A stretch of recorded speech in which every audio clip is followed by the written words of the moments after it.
Hello বন্ধুরা, তো সবাই কেমন আছো? আশা করি সবাই খুব ভালো আছো। তো আজকের ভিডিওটা একটু অন্যরকম, তো তোমাদের সাথে শেয়ার করব আমার ইন্টার্নশিপের প্রথম দিনের অভিজ্ঞতা। তো হঠাৎ করেই কলেজের গ্রুপে দেখি নোটিশ এসেছে, তো আমাদের ইন্টার্নশিপ শুরু হবে। আর সেদিন আমার শরীরটা খুব একটা ভালো ছিল না, তাই কলেজে যেতে পারিনি। তো গ্রুপে প্রথমে খবরটা দেখেই সঙ্গে সঙ্গে স্যার ম্যাডামদের ফোন করলাম। তো সত্যি বলতে আমরা কেউই এত তাড়াতাড়ি ইন্টার্নশিপে যাওয়ার জন্য প্রস্তুত ছিলাম না। যদি কয়েকদিন আগে জানানো হতো তাহলে সবার পক্ষে একটু সুবিধা হতো, বিশেষ করে মেয়েদের জন্য, কারণ একদিনের মধ্যে সব গুছিয়ে বেরিয়ে পড়া খুবই কঠিন। তাই স্যার ম্যাডাম বললেন প্রথম দিন জয়েনিং করে এসো, তারপর প্রয়োজনে কিছুদিন সময় চেয়ে আবার যাওয়া যাবে। তো তাই আর কোনো উপায় ছিল না, বাড়িতে সব জানালাম। তো সবাই আলোচনা করলো, তারপর ঠিক হলো যেতেই হবে। তো ডেটটা ছিল 5 তারিখ, 5ই আগস্ট। তো বেরিয়ে পড়লাম মেদিনীপুর স্পন্দন হসপিটাল অ্যান্ড ডায়াগনস্টিক সেন্টারে ইন্টার্নশিপের প্রথম দিনের জয়েনিংয়ের উদ্দেশ্যে।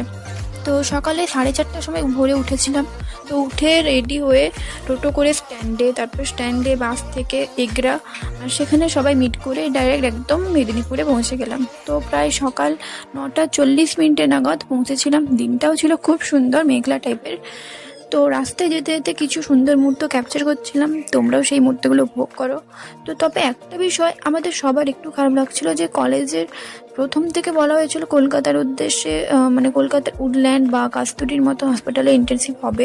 তো সেই হিসেবে আমরা অনেক আগে থেকে শপিং প্রস্তুতি সব কিছুই করে ফেলেছিলাম, কিন্তু শেষ মুহূর্তে এসে আমাদের জায়গা বদলে মেদিনীপুরে দেওয়া হয়।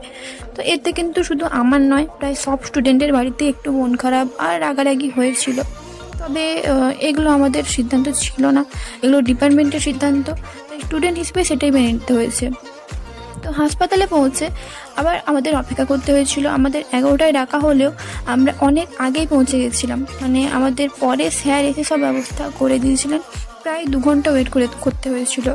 তো প্রথমে কলেজ থেকে বলা হয়েছিল যে সিভি, পাসপোর্ট সাইজ ছবি, আধার কার্ডের জেরক্স এসব নিয়ে যেতে বলা হয়েছিল। যদিও প্রথম দিন সেগুলোর কোনো প্রয়োজনই পড়েনি, শুধু শুধু নিয়ে যাওয়া হলো।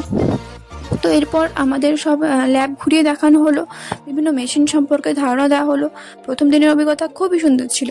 তো তারপর যখন বের হলাম তখন প্রায় বিকাল 3:30। সকাল থেকে কিছুই খাওয়া হয়নি, তাই খুব খিদে লাগছিল। তাই খাওয়ার জন্য হোটেল খুঁজে পাইনি। তারপর পরে খুঁজে খুঁজে একটা বিরিয়ানি দোকানে গিয়ে বিরিয়ানি খেলাম। আর ঠিক তখনই শুরু হলো প্রবল বৃষ্টি, মনে হচ্ছিল এবার বাড়ি ফিরবো কিভাবে। তো তারপর বিকালের বাস ধরে সবাই যার যার বাড়ির উদ্দেশ্যে রওনা দিলাম। তো প্রথম দিনের অভিজ্ঞতা এরকমই ছিল। তো আজকের ভিডিও এখানেই শেষ করছি। ভিডিওটা যদি ভালো লেগে থাকে তাহলে অবশ্যই একটা লাইক, শেয়ার আর কমেন্ট করে জানাবে তোমাদের কেমন লাগলো।